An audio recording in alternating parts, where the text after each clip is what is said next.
Assalamualaikum warahmatullahi wabarakatuh. Pemirsa, selamat berjumpa di program Warta Nusantara, hasil kolaborasi LPPL TV dan Radio yang tergabung dalam Asosiasi LPPL TV Radio Indonesia.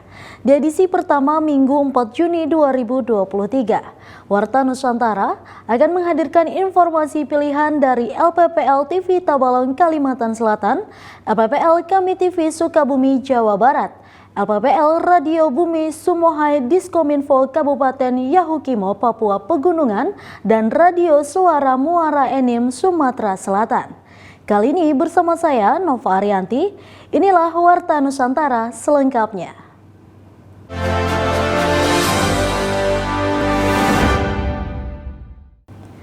Pemirsa, pemerintah Kabupaten Tabalong ajak para investor untuk berinvestasi di Tabalong. Hal ini diperkuat dengan kayanya sumber daya alam Tabalong serta posisi strategis Tabalong sebagai penyangga ibu kota negara baru. Melalui Dinas Penanaman Modal dan Pelayanan Terpadu Satu Pintu Tabalong, upaya peningkatan investasi di Tabalong dilakukan melalui promosi potensi Tabalong, penyediaan media informasi, hingga hadirnya regulasi yang mempermudah investor. Adapun sektor yang berpeluang untuk para investor diantaranya ialah sektor pertanian, kehutanan, perikanan, peternakan, perkebunan, industri pengelolaan, perdagangan, dan jasa, serta pariwisata. Kepala Dinas Penanaman Modal dan Pelayanan Terpadu Satu Pintu Tabalong, Suryanadi, saat ditemui di ruang kerjanya Senin 13 Februari 2023 mengatakan, dengan hadirnya investor di Tabalong diharapkan semakin meningkatkan realisasi penanaman modal di Tabalong, sehingga diharapkan turut berkontribusi dalam upaya pengembangan sektor agrowisata dan peningkatan indeks pembangunan manusia. Nah, harapan kami mungkin dengan cara demikian orang akan semakin mengenal Tabalong, dan Tabalong saat ini memang sudah dikenal. Tabalong sudah dikenal karena beberapa event nasional Tabalong sudah diakui secara nasional, dan ini sangat membantu dalam upaya kita mempromosikan potensi Tabalong ke depannya. Berdasarkan data DPMPTSP Tabalong, realisasi penanaman modal dalam negeri mencapai 3,2 triliun rupiah dan penanaman modal asing mencapai 127 miliar rupiah. Dengan penyumbang terbesar realisasi investasi di Kabupaten Tabalong ialah pada sektor pembangkit listrik dan pertambangan. Danona Farin, TV Tabalong melaporkan. Dinas Kesehatan Kabupaten Yahukimo memberikan pembekalan kepada 125 tenaga kontrak kesehatan Satuan Tugas Satgas Yahukimo Sehat belum lama ini di DKI.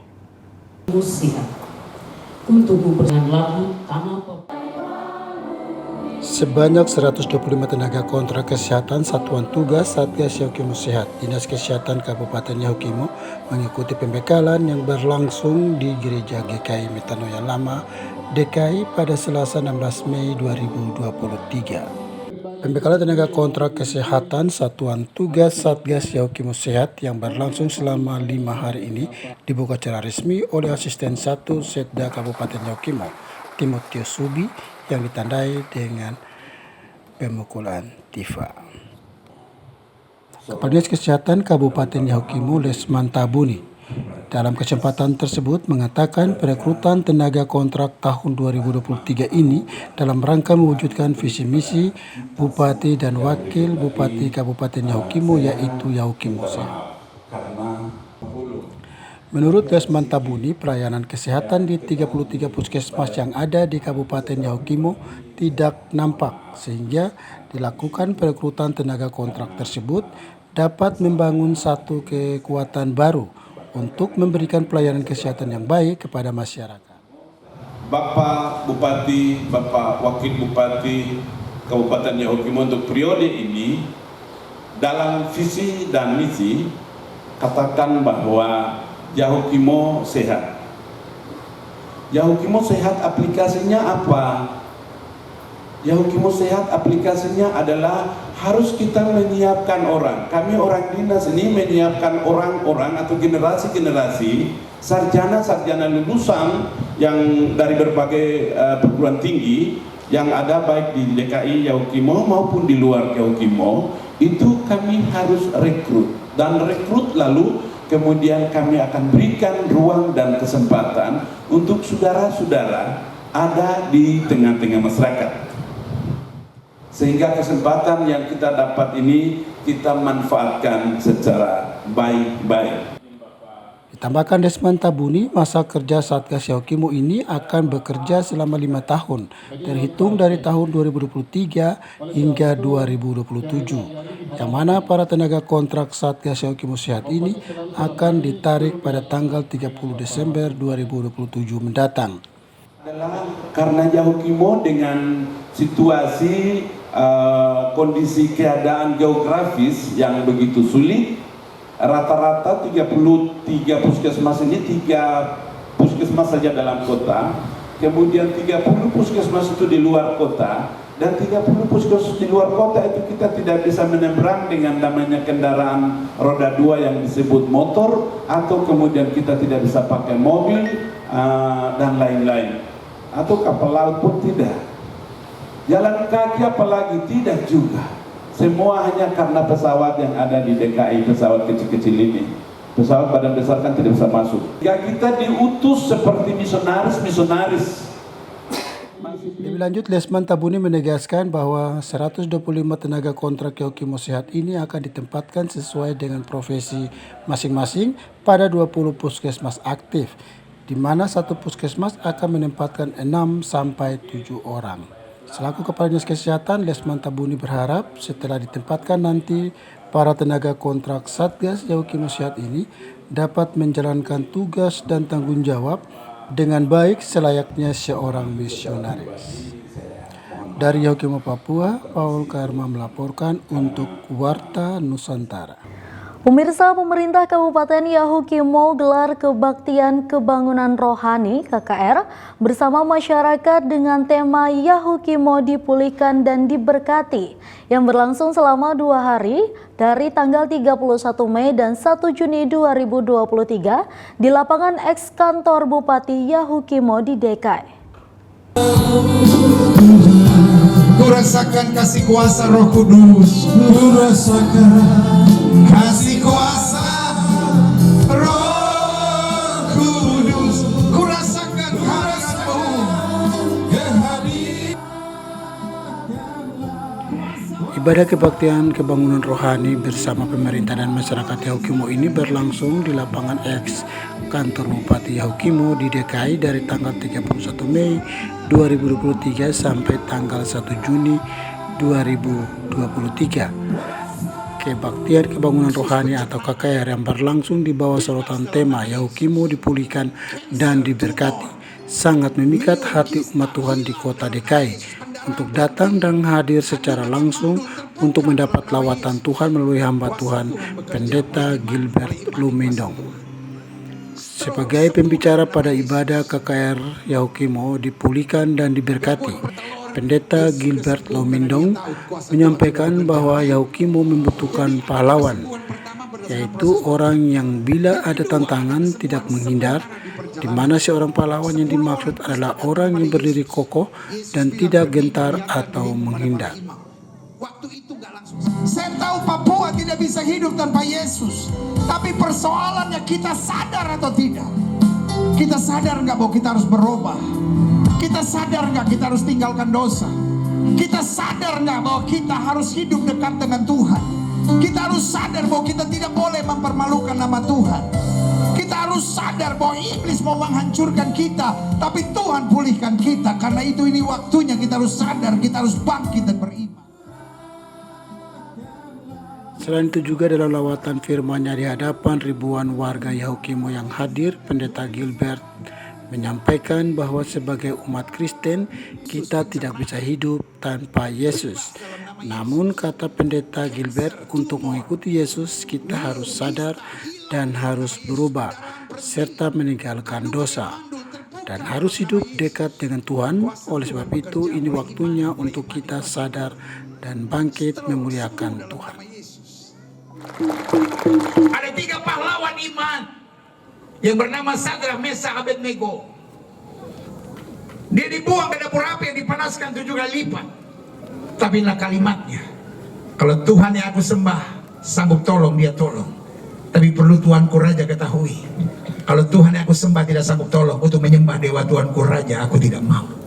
Yang pertama, dia bukan seorang yang kompromi. Yang kedua, dia bukan seorang yang menghalalkan segala cara. Yang ketiga, dia bukan orang yang ingin disukai oleh semua orang. Tapi yang pertama, dia tinggikan Yesus. Yang kedua, dia jadikan firman Tuhan sebagai prinsip. Yang ketiga, iman adalah kekuatan yang paling utama. Sore hari ini saya percaya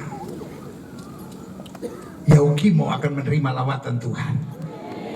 Selain warga masyarakat hadir dalam ibadah kebaktian kebangunan rohani bersama pemerintah dan masyarakat Yahukimo ini, Bupati Yahukimo Didimus Syahuli, Wakil Bupati Esau Miram, para pejabat TNI Polri, serta para pimpinan OPD dan seluruh tamu undangan yang hadir. Dari Yahukimo, Papua Pegunungan, Paul Karma melaporkan untuk Warta Nusantara. Pemirsa, tetaplah bersama kami di Warta Nusantara.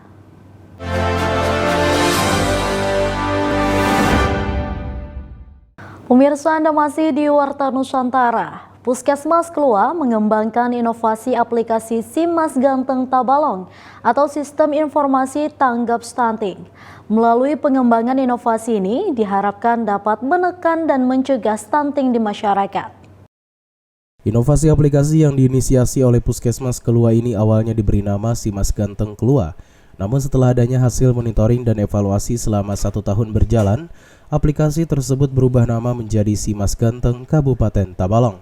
SIMAS Ganteng Tabalong merupakan aplikasi hasil pengembangan jajaran Puskesmas Kelua dan Diskominfo Tabalong.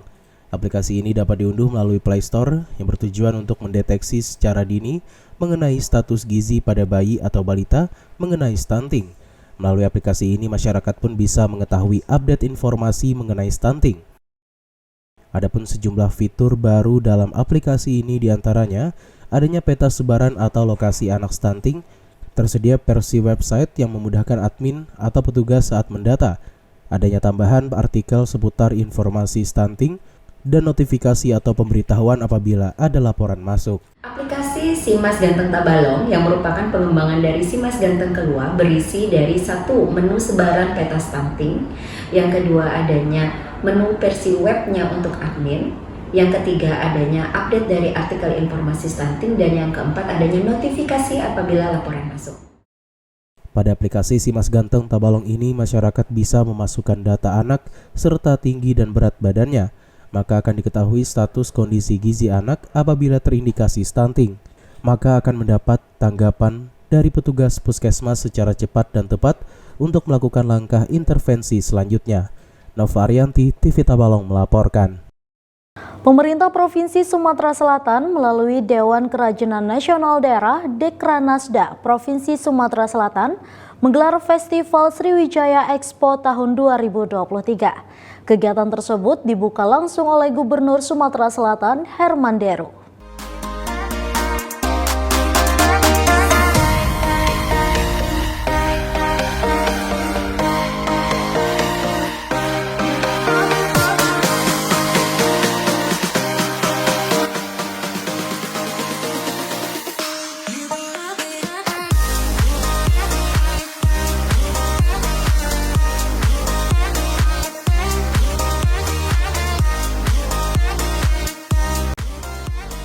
Festival Sriwijaya Expo tahun 2023 resmi digelar pemerintah Provinsi Sumatera Selatan melalui Dewan Kerajinan Nasional Daerah Dekranasda secara resmi menggelar event Sriwijaya Expo Exhibition Investment Culture Entertainment tahun 2023 di Dining Hall Jakabaring Sport City, Kota Palembang. Event yang dibuka secara langsung oleh Gubernur Sumatera Selatan Haji Herman Deru bersama Ketua Dekranasda Provinsi Sumatera Selatan Haji Pemberita Lustia Herman Deru, di mana agenda tahunan sekaligus untuk memeriahkan hari jadi Provinsi Sumatera Selatan ke-77 tahun. Sumatera Selatan ke-77. Dengan ini saya nyatakan dibuka. Dalam sambutannya, Gubernur Sumatera Selatan mengatakan rangkaian kegiatan Festival Sriwijaya Expo ini juga merupakan bagian dari semangat Jadi Provinsi Sumatera Selatan ke-77 tahun dengan jargon bersinergi mewujudkan Sumsel maju untuk semua. Usai membuka acara yang ditandai dengan pemukulan kantong tanda peresmian pembukaan Sriwijaya Expo tahun 2023, Gubernur Sumsel Haji Herman Deru bersama jajaran berkeliling meninjau stand-stand pameran yang tentunya memamerkan potensi-potensi unggulan dari masing-masing daerah, tak terkecuali Kabupaten Muara Enim, di mana pada Festival Sriwijaya Expo tahun 2023, Kabupaten Muara Enim mengangkat tema The Glorious of Tengkiang, di mana Tengkiang merupakan sebuah lumbung tempat penyimpanan hasil panen seperti padi, dan ini merupakan ikon bagi pemerintah Kabupaten Muara Enim yang merupakan budaya kearifan lokal yang memiliki keunikan bagi masyarakat Kabupaten Muara Enim. Hadir dalam pembukaan Sriwijaya Expo tahun 2023 ini, unsur Forkopimda Provinsi Sumatera Selatan, Bupati Wali Kota se-Sumatera Selatan, para kepala UPD, camat, kepala desa, dan undangan lainnya.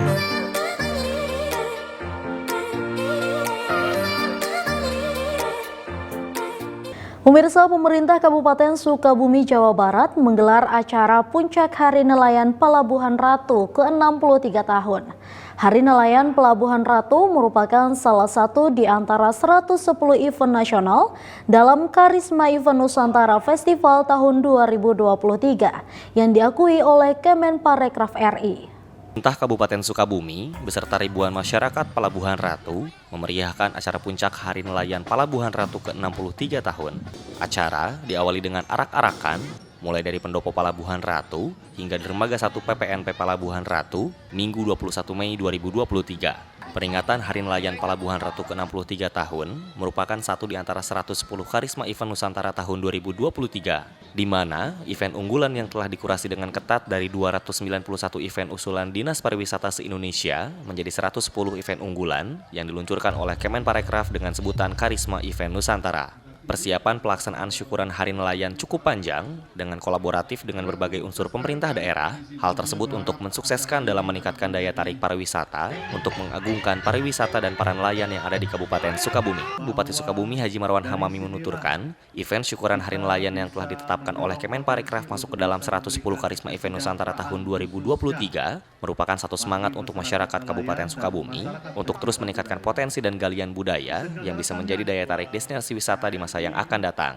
Bupati Sukabumi menyebut, begitu banyak rangkaian kegiatan yang telah dilaksanakan dalam peringatan syukuran nelayan ini yang membuktikan bahwa budaya atau tradisi di Kabupaten Sukabumi terus dipelihara secara baik. Demikian informasi disampaikan Dinas Komunikasi Informatika dan Persandian Kabupaten Sukabumi. Dari Pelabuhan Ratu Kabupaten Sukabumi, Jawa Barat, Kami TV melaporkan. Informasi lainnya akan kami hadirkan usai jeda berikut, jadi tetaplah bersama kami.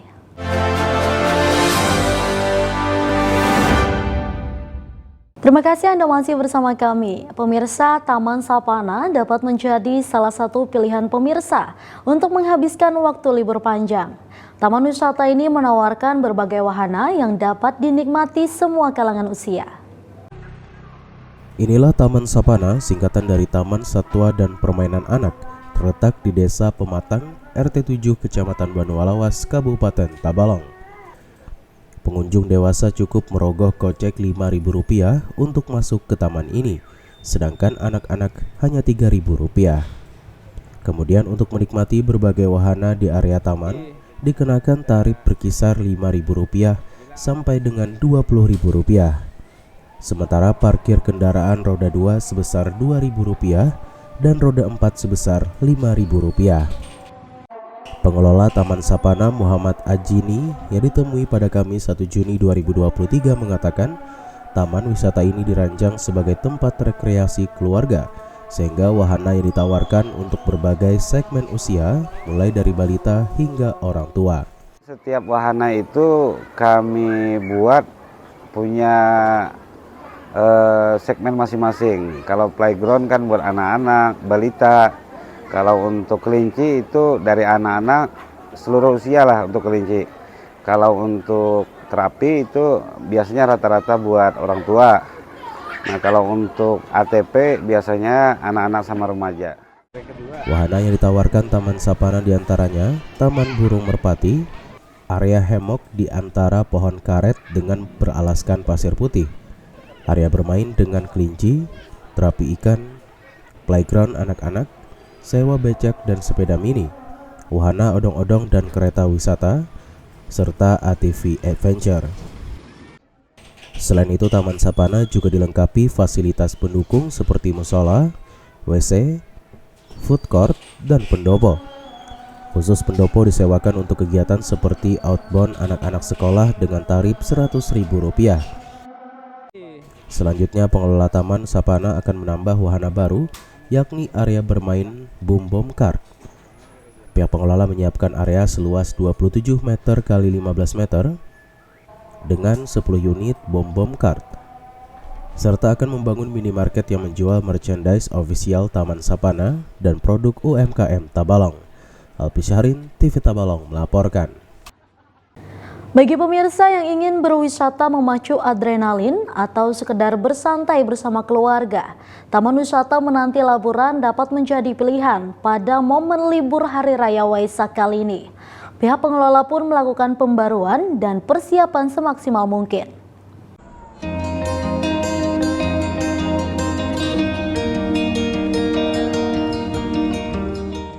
Beginilah suasana Taman Wisata Menanti Laburan pada Jumat 2 Juni 2023. Taman wisata ini terletak di ruas jalan provinsi antar Kabupaten Tabalong dengan Kabupaten Balangan, tepatnya di Desa Padang Panjang, Kecamatan Tanta, Kabupaten Tabalong. Taman Wisata Menanti Laburan menawarkan objek wisata berupa taman terbuka, danau, dan kawasan rindang pepohonan karet. Taman wisata ini dipercantik dengan berbagai spot foto dan bangunan seperti gazebo. Selain itu, Taman Wisata Menanti Laburan menawarkan wahana yang memacu adrenalin, yakni flying fox dan sepeda gantung. Kemudian juga ada wahana lain berupa kolam renang, bebek air, dan istana balon. Pengelola Taman Wisata Menanti Laburan, Syabaniati Ninda Septia menuturkan, menghadapi libur Hari Raya Waisak kali ini, pihaknya melakukan pembersihan dan pembenahan taman serta wahana yang ditawarkan. Ya, dari pengelola Taman Wisata Menanti Laburan melakukan persiapan semaksimal mungkin seperti melakukan pembaruan pada objek-objek, kemudian juga mengganti wahana-wahana yang sudah rusak seperti itu. Untuk menikmati keindahan dan keasrian Taman Wisata Menanti Laburan, pengunjung cukup merogoh kocek Rp5.000. Tarif masuk Rp5.000 ini sudah termasuk parkir. Sedangkan untuk menikmati berbagai wahana di area taman, dikenakan tarif berkisar Rp10.000 sampai dengan Rp20.000 per wahana. Di belakang area taman, pihak pengelola menyediakan aula dengan tarif Rp1 juta untuk menggelar berbagai acara, serta memfasilitasi area camping ground bagi pengunjung yang ingin menginap. Pengunjung dikenakan tarif Rp25.000 untuk sewa camping ground, sedangkan fasilitas tendanya membawa masing-masing. Taman wisata ini juga dilengkapi fasilitas food court, musola, dan WC. Taman Wisata Menanti Laburan buka setiap hari mulai pukul 8 pagi hingga 6 sore. Alpi Syahrin, TV Tabalong melaporkan. Menghadapi libur panjang Hari Raya Waisak, Taman Bunga Posca dapat menjadi pilihan destinasi wisata bagi pemirsa. Pasalnya di Taman Bunga Posca kembali hadir sesuatu yang baru, yakni kebun bunga laba-laba yang semakin mempercantik dan menambah ragam koleksi taman bunga tersebut. Inilah bunga kleom atau di Indonesia lebih dikenal sebagai bunga laba-laba yang berhasil dibudidayakan di tempat wisata Taman Bunga Posca, Desa Pematang RT 7 Kecamatan Banwalawas, Kabupaten Tabalong. Terpantau pada Kamis 1 Juni 2023, ribuan tangkai bunga ini tumbuh dengan subur dan sedang mekar-mekarnya. Pengelola Taman Bunga Posca, Syahrani, menceritakan mereka memperoleh bibit bunga laba-laba dari Kota Malang, Jawa Timur. Kemudian mencoba membudidayakan selama kurang lebih setengah bulan dan ternyata berhasil. Syahrani juga mengklaim bahwa bunga laba-laba ini pertama kalinya berhasil tumbuh subur di tanah Kalimantan. Kita bikin pembibitan, ada khusus pembibitannya. Nah, ternyata bagus, subur, bagus untuk ditanam. Jadi hasilnya ya seperti ini. Untuk pengunjung, artinya kalau dipersilahkan aja di sini datang. Kalau mau untuk foto-foto bagus atau bikin klip video lebih bagus lagi. Selain bunga laba-laba, terdapat beragam jenis bunga di Taman Bunga Poska, mulai dari bunga matahari, mawar merah, mawar putih, kelosia, hingga 1000 bintang. Bunga-bunga ini pun diperkirakan akan bertahan selama 4 bulan ke depan, sehingga sejak saat inilah waktu yang tepat bagi masyarakat untuk mengunjungi Taman Bunga Poska. Taman Bunga Poska juga menawarkan berbagai wahana lainnya, yakni space permainan Magic Sand atau pasir-pasiran, kuda genjot, sepeda anak, ayunan, kolam renang, terapi ikan, dan spot foto menarik, serta fasilitas pendukung seperti pendopo untuk beristirahat, food court, musola, dan WC. Untuk masuk ke area Taman Bunga Poska, pengunjung cukup merogoh kocek sebesar Rp5.000. Lalu untuk menikmati wahana, space permainan, dan kolam renang, masing-masing dikenakan biaya Rp10.000 serta terapi ikan sebesar Rp5.000. Sedangkan parkir kendaraan roda 2 sebesar Rp2.000 dan roda 4 sebesar Rp5.000. Alpi Syarin, TV Tabalong melaporkan. Pemirsa, demikianlah informasi dari berbagai wilayah di Indonesia yang terangkum dalam Warta Nusantara, hasil kolaborasi LPPL TV dan Radio yang tergabung dalam Asosiasi LPPL TV Radio Indonesia. Saya Nova Rianti, mewakili kru yang bertugas, pamit undur diri. Wassalamualaikum warahmatullahi wabarakatuh.